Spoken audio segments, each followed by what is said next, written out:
सात संगत जी बड़े प्यार से कहना जी, धन निरंकार जी। सात संगत जी दासी आप सभी के बीच एक विचार लेकर आई है, आशा है प्रवान करेंगे।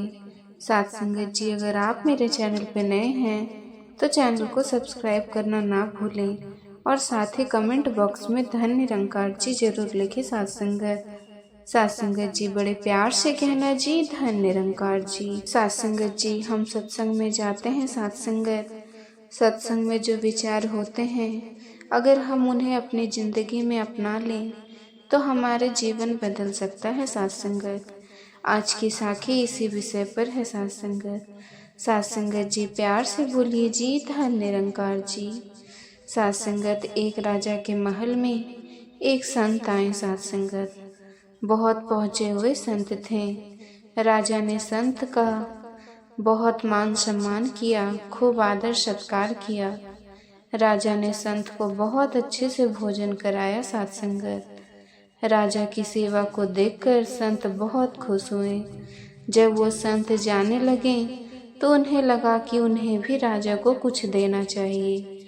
तो सात संगत संत सोचने लगे कि वो राजा को क्या दें। संत ने सोचा कि वह राजा को ज़्यादा धन मिलने का आशीर्वाद दे देते हैं। सात संगत फिर संत को लगा कि राजा के पास तो पहले से ही बहुत धन है। सात संगत संत को लगा कि राजा को मान सम्मान का आशीर्वाद देना चाहिए। सात संत को लगा कि ये तो राजा है और राजा का तो हर जगह मान सम्मान होता ही है।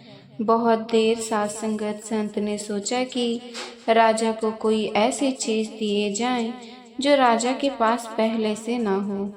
सात संगत जी हर किसी की जिंदगी में कुछ न कुछ कमी तो होती ही है। बहुत देर सोचने के बाद संत को ये ध्यान आया कि राजा की जिंदगी में सत्संग की कमी है। सात संगत संत ने सोचा क्यों न राजा को सत्संग की दो बातें सुना दी जाए।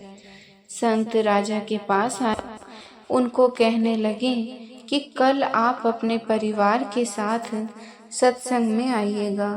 राजा ने कहा ठीक है महाराज, जैसी आपकी आज्ञा।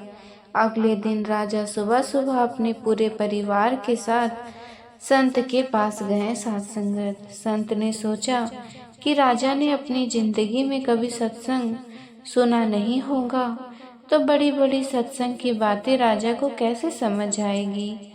संत ने सोचा कि राजा को छोटी छोटी बातें ही सत्संग की सुनाने में फायदा रहेगा जो राजा अपने जिंदगी में ग्रहण भी कर सके। सात संगत सत्संग शुरू करते हुए संत ने यूं ही राजा से पूछा कि राजन, जो मैं पूछूंगा वो आपको सच बताना होगा। राजा ने कहा ठीक है महाराज, पूछिए। संत ने कहा कि राजन, आप सुबह कितने बजे उठते हो। राजा ने सोचा कि पहली बार मैं सत्संग में आया हूँ तो मुझे झूठ नहीं बोलना चाहिए। राजा ने संत से कहा कि महाराज, मैं 8 बजे सोकर उठता हूँ क्योंकि रात्रि का काम खत्म करते करते बहुत देर हो जाती है, इसीलिए सुबह 8 बजे ही मेरी नींद खुलती है। फिर दोबारा संत ने राजा से पूछा कि आप सबसे पहले उठकर क्या करते हो। राजा ने कहा कि मैंने संत को वचन दिया है कि मैं सब कुछ सच ही बोलूँगा। तो राजा ने संत से कहा कि महाराज, सबसे पहले उठकर मैं नाश्ता करता हूँ।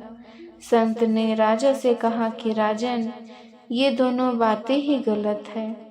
आप सबसे पहले तो जल्दी उठना शुरू कीजिए। आपको ब्रह्म मुहूर्त में उठना चाहिए, सुबह 4 बजे, और उसके बाद सबसे पहले आपको स्नान करना चाहिए। उसके बाद बाकी कोई और काम करना। सात संगत जी राजा अपने महल में जाकर सोचने लगा कि संत ने जो 2 बातें बताई उन्हें वो करके देखते हैं। सात संगत अगर कुछ ज़्यादा फायदा हुआ तो वो सारी जिंदगी उन्हीं बातों को अपनाएंगे और अगर कोई फायदा ना हुआ तो फिर वो अपनी पुराने वाली रूटीन तो है ही। सात संगत जी अगले दिन राजा सुबह 4 बजे उठे। उठने के बाद राजा नदी जाकर स्नान करने के लिए जाने लगे। अब राजा नदी के घाट पर पहुँचे तो उन्होंने देखा कि वो संत पहले से ही वहाँ पर स्नान करके अपनी साधना में बैठे हुए थे। जब संत वहाँ पर नदी के घाट पर बैठे साधना में बैठे हुए थे साध संगत, तब संत ने एक बगुला देखा। बगुले ने अपनी एक टांग पानी के अंदर रखी हुई थी और एक टांग मुड़ी हुई थी साध संगत। संत ने देखा कि बगुला बार बार अपनी चोंच पानी में डालता है और फिर चोंच को निकालकर पास में पड़े हुए पत्थर पर घिसता है। साध संगत जी, संत बहुत देर तक ये सब देखते रहे। संत ने बगुले से कहा कि अगर कोई अनजान व्यक्ति तुम्हें दूर से देखे तो उसे ऐसा लगेगा जैसे पुराने जन्म का कोई संत महापुरुष साधना में है, क्योंकि तुम्हारी एक टांग मुड़ी हुई है और एक टांग पानी में है साध संगत। पर मुझे पता है कि तुम क्या कर रहे हो। तुम अपनी चोंच पानी में डालते हो ताकि तुम मछली को पकड़ सको, और फिर तुम अपनी चोंच को पत्थर पर रगड़कर उसे तेज करते हो साध संगत, ताकि फिर से तुम अपनी चोंच से तेजी से मछली को पकड़ सको। संत बगुले को देखकर एक बात कही, और वो बात तो लाइन इस तरह से थी, घिसे घिसावे घिसे घिसे, घिस घिस डारे पानी, जिस कारण तुम घिसत हो वो कारण हम जानी। साध संगत जी, राजा ने यह पंक्ति, ये लाइन सुन ली। जब हम सुबह सुबह कुछ सुनते हैं तो वो सारा दिन हमारा दिमाग में रहता है। वो बातें कुछ भी हो जो हमने सुना, वो सारा दिन हमारे दिमाग में घूमता है और हमारे मुंह से भी निकलता है। अब राजा स्नान करके वापस अपने महल में आ गए और महल में आकर राजा इसी पंक्ति को बार बार दोहराने लगे। घिसे घिसावे घिसे घिसे, घिस घिस डारे पानी, जिस कारण तुम घिसत हो वो कारण हम जानी। साध संगत जी, संत ने ये बात बगुले से कही थी, जिसका मतलब था कि वो बगुले को वो ये कहना चाह रहे थे कि जिस कारण तुम अपनी चोंच को पत्थर पर घिस रहे हो, मुझे उसके घिसने का कारण पता है कि तुम मछली पकड़ना चाहते हो।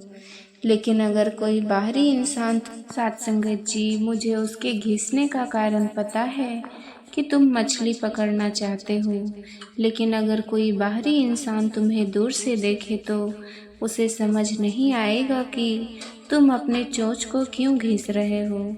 साध संगत जी, राजा सुबह सुबह स्नान करके महल वापस आ गए और ये पंक्ति बार बार दोहराते रहे। रास्ते में एक नाई, वो साध संगत जी, रोज राजा की दाढ़ी बनाने के लिए आया करता था। साध संगत, एक दिन, उसी दिन जिस दिन राजा ने सुबह सुबह जल्दी स्नान किया हुआ था, वो नाई राजा के महल की तरफ जा रहा था राजा की दाढ़ी बनाने के लिए, कि तभी उसे नाई को रास्ते में उस राज्य का प्रधानमंत्री मिला। साध संगत, प्रधानमंत्री ने नाई को रोककर पूछा कि तुम क्या करने जा रहे हो। नाई ने कहा कि मैं रोज राजा की दाढ़ी बनाने जाता हूँ और मैं आज भी यही करने जा रहा हूँ। प्रधानमंत्री ने कहा कि तुम राजा की दाढ़ी बनाते हो, ये काम तुम कब से कर रहे हो, कितने साल हो गए तुम्हें ये काम करते करते। नाई ने कहा, ये काम तो मेरी पुरानी पीढ़ियाँ भी करती आई है, पुराने सालों से मैं यही काम कर रहा हूँ। साध संगत जी, जब प्रधानमंत्री नाई से ये सुना तो प्रधानमंत्री ने नाई को कहा, तुम्हारे पास तो बहुत बड़े बड़े घर होंगे, तुम्हारे पास तो खूब पैसा होगा, क्योंकि तुम्हारी तो पीढ़ियाँ भी राजा की दाढ़ी बनाती आई है। साध संगत जी, प्रधानमंत्री की इस बात पर नाई ने कहा, बड़े बड़े घरों की बात तो दूर, मेरे पास एक छोटी सी झोपड़ी है और खाना मेरे यहाँ तो ये हाल है कि एक टाइम का खाना हम खा लेते हैं तो दूसरे समय का खाने के लिए हमें सोचना पड़ता है कि हमें खाना ही मिलेगा कि नहीं। साध संगत, प्रधानमंत्री ने जब ये बात सुनी तो उन्होंने उस नाई से कहा कि अगर तुम चाहो तो तुम मालामाल हो सकते हो, मैं तुम्हारा पूरा घर पैसों से भर दूंगा। तुम तो क्या, तुम्हारे आने वाले 7 पीढ़ियों के लिए भी पैसा कम नहीं होगा साथ संगत। बस तुम्हें मेरा एक काम करना होगा। नाई ने पूछा कि ऐसा क्या काम है जिसे करने से मुझे इतने पैसे मिलेंगे?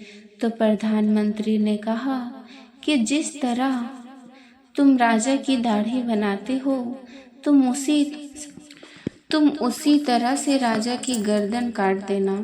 राजा सासंगत मर जाएगा, उसके बाद मैं राजा बन जाऊंगा, और जब मैं राजा बनूंगा मैं तुम्हारा पूरा घर पैसों से भर दूंगा। तुम्हें कभी भी जिंदगी में किसी चीज की कमी नहीं रहेगी। सासंगत नाई पहले ये सब करने के लिए तैयार नहीं हुआ, पर कहते ही कि पाप का बाप होता है। लोभ सासंगत उसके मन में लालच आ गया। अब नाई के मन में लालच आ गया तो वो गलत काम करने के लिए तैयार हो गया। रोज जब नाई राजा के महल में दाढ़ी बनाने जाता था तब राजा सोकर उठते थे साथ संगत। लेकिन आज जब वो दाढ़ी बनाने गया तो राजा जल्दी जगे हुए थे साथ संगत, और वो नहा धोकर तैयार होकर बैठे थे। जब नाई ने राजा को देखा तो उसको लगा कि उसके उस सासंगत अस्तूरे से तो राजा की गए उस सासंगत जी, मुझे अपने उस अस्तूरे से सासंगत तेज करना चाहिए। इसीलिए नाई ने अपने थैले से पत्थर निकालकर उस तरह को पत्थर पर घिसना शुरू किया। सासंगत वो उस तरह को पत्थर पर घिसता गया सासंगत। जब राजा ने ये घिस घिस की आवाज़ सुनी तो उसे फिर से वो पंक्ति याद आ गई, घिसे घिसावे घिसे घिसे घिस घिस डारे पानी, जिस कारण तुम घिसत हो वो कारण हम जानी। साथ संगत राजा ने ये पंक्ति बोलनी शुरू कर दी। नाई को लगा कि राजा यूं ही अपनी मस्तियों में ये पंक्तियां बोल रहा है। नाई ने फिर से उस तरह को पत्थर पर घिसना शुरू किया तो राजा ने ये पंक्ति फिर से दोहरानी शुरू कर दी। सासंगत जी, नाई जब ये सुना तो वो बहुत डर गया। उसे लगा कि राजा को तो मेरा उस तरह का पत्थर पर घिसने का कारण पता लग गया है, क्योंकि पंक्ति में नीचे दूसरी पंक्ति में था, जिस कारण तुम घिसत हो वो कारण हम जानी। नाई को लगा कि राजा ने कल संत का एक सत्संग किया था, तो जरूर सत्संग में संत ने राजा को कोई ऐसा मंत्र दिया है जिससे राजा अंतर्यामी हो गया है साथ संगत, और राजा को पता चल गया है कि मैं इस अस्तूरे से राजा की गर्दन काटने वाला हूँ। वो नाई बहुत डर गया और वो जल्दी से डर के मारे उसने एक तरफ उसे तरफ फेंक दिया साथ संगत, दूसरी तरफ पत्थर और राजा के पैर पकड़ लिए। राजा से माफ़ी मांगने लगा। उसे लगा कि राजा से माफ़ी मांग लेनी चाहिए, नहीं तो राजा फांसी पर चढ़ा देगा। साथ संगत राजा बहुत हैरान हुआ कि नाई ऐसा क्यों कर रहा है। नाई ने खुद ही बोलना शुरू कर दिया कि महाराज मुझे माफ़ कर दीजिए, मैं ये खुद नहीं करना चाहता था, ये तो मुझे अपने प्रधानमंत्री ने लालच दे दिया और लालच में मैं आपकी गर्दन काटने को तैयार हो गया।